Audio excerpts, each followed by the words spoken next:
Salut les gars, j'espère que vous allez bien. On est parti aujourd'hui pour une petite vidéo d'analyse technique. Je vais parler du Solana. Hier, je sais que j'avais dit que j'allais en parler, mais j'ai oublié. On va parler du Bitcoin, de l'Ethereum, du ZK aussi, qui a fait une belle pattern. Et c'est quelqu'un qui l'a partagé sur Twitter, donc je tenais à l'analyser et je vais vous montrer que c'est assez intéressant. Et ça sera plus ou moins tout pour aujourd'hui. Normalement, demain, je suis de retour à mon setup, donc je vais pouvoir reprendre les petites vidéos et les analyses comme il faut. Et puis voilà, j'espère que cette vidéo vous plaira. Je vous souhaite à tous un excellent visionnage. On est parti. Crypto, million. Crypto, million. Crypto, million. Alors, on a le Bitcoin hier qui a fait un super pump. Ça a dump parce que finalement Trump n'a pas parlé des cryptos. Tout le monde s'attendait à ce qu'il parle des cryptos au moment où il a été, je sais plus comment on appelle ça, mais voilà, il a été inauguré ou je sais pas quoi. Et il est devenu président des États-Unis pour la deuxième fois. Du coup, il n'a pas parlé de Bitcoin et des cryptos. Du coup, ça a clairement chuté. Les gens étaient un petit peu déçus. Après, rien ne l'oblige à parler des cryptos. Donc franchement, il n'y a rien de méchant ici. Par contre, maintenant, on va quand même faire quelque chose, on va quand même faire attention à quelque chose. Je vais juste tout supprimer ça. Il y a quelque chose quand même qu'il faut mettre ici en lumière. C'est le potentiel sweep qu'on a eu au-dessus de l'ancien high.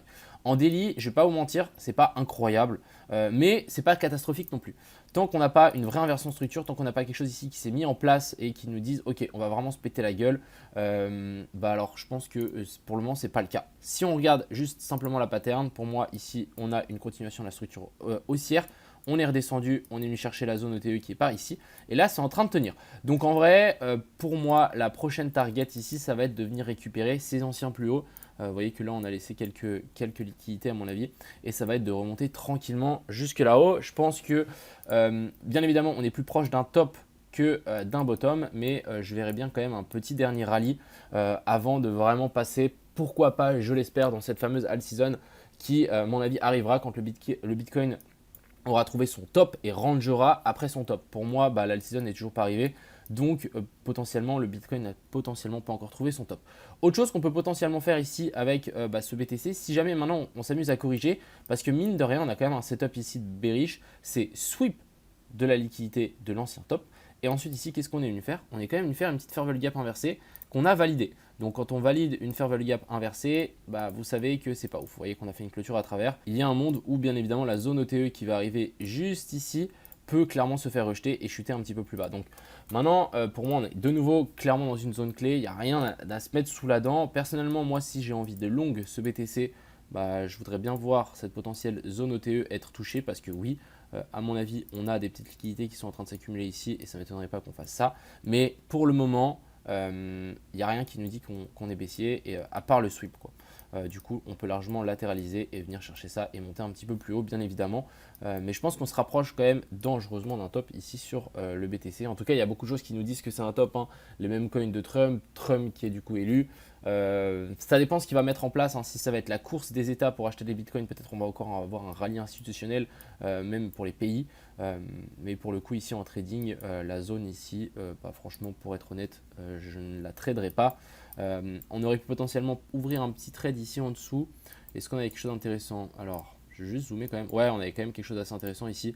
On avait le sweep ici en dessous et là on a fait donc notre boss. On est redescendu et là c'est reparti. Donc là, en vrai, si vous avez long cette zone là, ça va être target les anciens plus hauts ici, sans trop de soucis, vers la zone des 110 000 $. Ensuite, on va parler de l'Ethereum. Alors l'Ethereum, lui, je pense qu'on va peut-être venir récupérer un petit peu plus bas.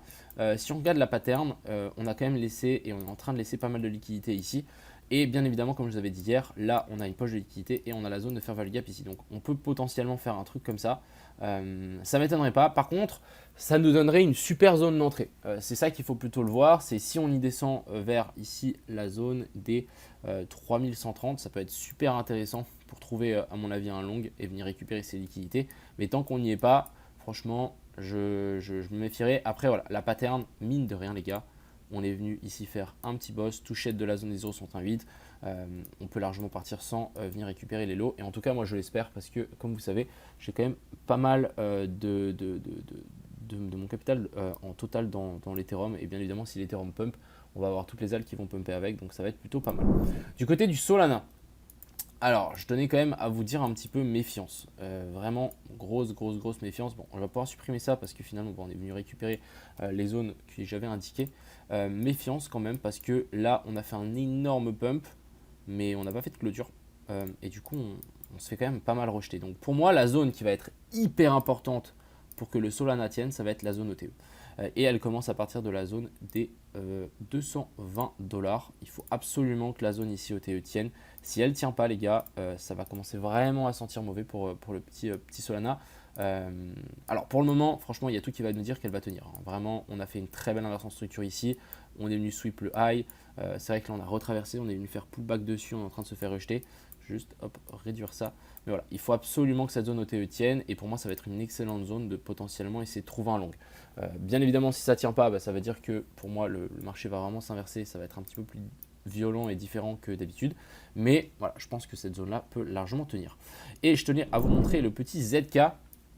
Alors j'ai trouvé la pattern sur Twitter, mais franchement très très clean.